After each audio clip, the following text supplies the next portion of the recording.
Okay, have a better sentence now. Hey guys, my name is Lance and I'll be the one working closely with you guys for the first 2 steps in the project. This involves taking pictures of your house in plan view and putting it into Photoshop to stitch them together.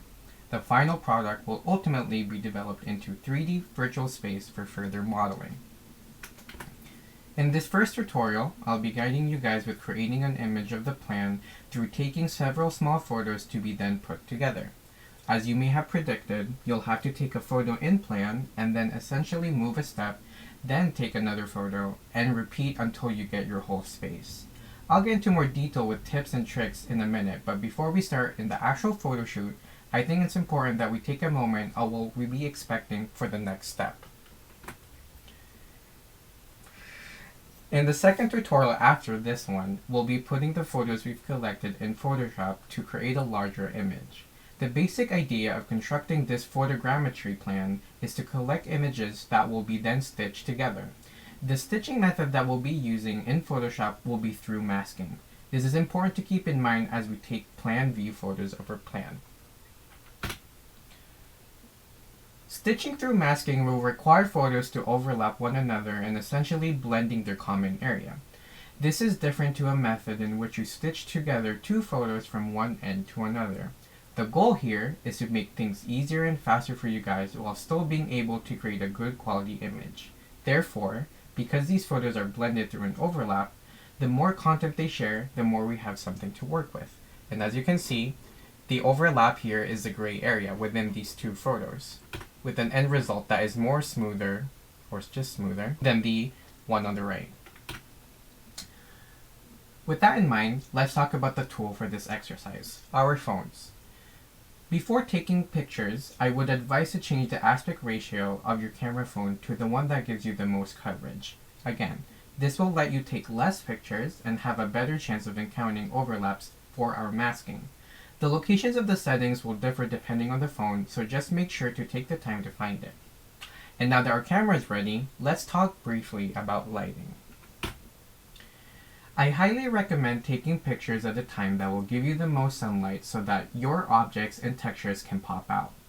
Open your curtains as much as you can, or if not, turn on your lamps or lights if necessary. Furthermore, for consistent lighting, you're going to want to take all of the photographs of the rooms at the same time.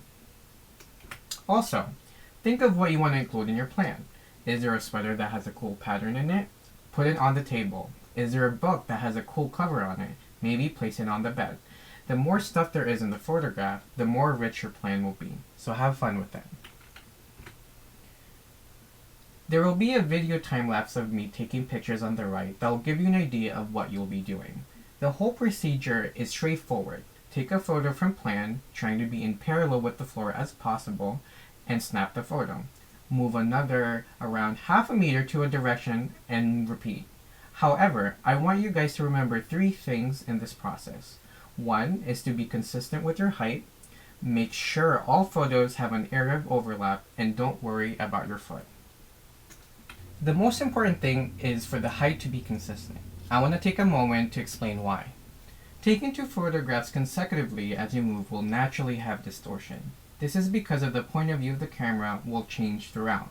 This is true not only in camera, but also for our eyes as well. As we move around space, object will change in size. In this example, photo A needs a pair. Photo C was taken at lower height than photo A, making the spray paint appear larger. The result isn't as smooth, and we don't want that. Photo B, however, was taken the same height and was easier to work with.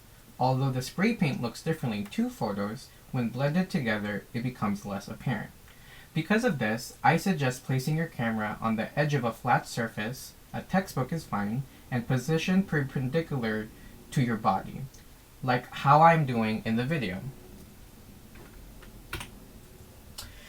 If you stumble upon something that requires a change in height, this will happen on tables or countertops for example, take a separate session to photograph it from plan view, as this will be Photoshopped in after. In my bedroom, the dresser and its contents were too high. I took photos of it in a separate session and photoshopped it in the room. Furthermore, we are human beings and not robots, so these photos won't be perfect all the time. Let's just try our best to be as steady, consistent, and straight as possible. We can fix it in Photoshop later on. You may ask, how many steps do you take in between photos?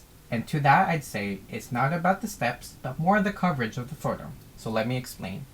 As mentioned in the beginning, as long as there's an overlap between images, the masking will work. Therefore, the more surface area it has, the easier it'll blend. However, I want you guys to take a second to look at this diagram. The smaller distance you take in between photos, the more photos you're going to have. However, the bigger steps you make, the less photos you're going to have. You basically don't want to go in either extremes.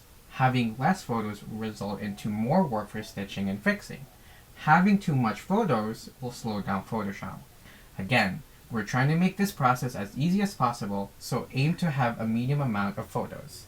I want to say half a meter in between steps, but in this next slide, I'll be showing the amount of photos I have for each room. To give you an idea, I've listed an amount of photos it took to stitch the rooms in the house.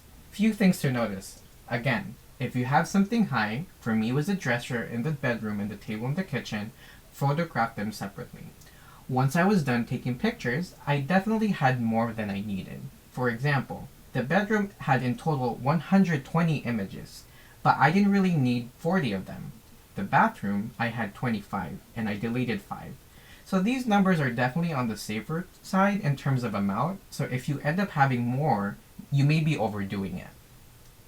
And lastly, your foot. Don't worry about it.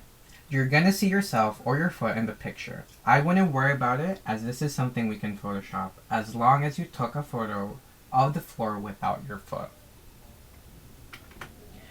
You're expected to capture as much rooms and spaces as possible that you have access to.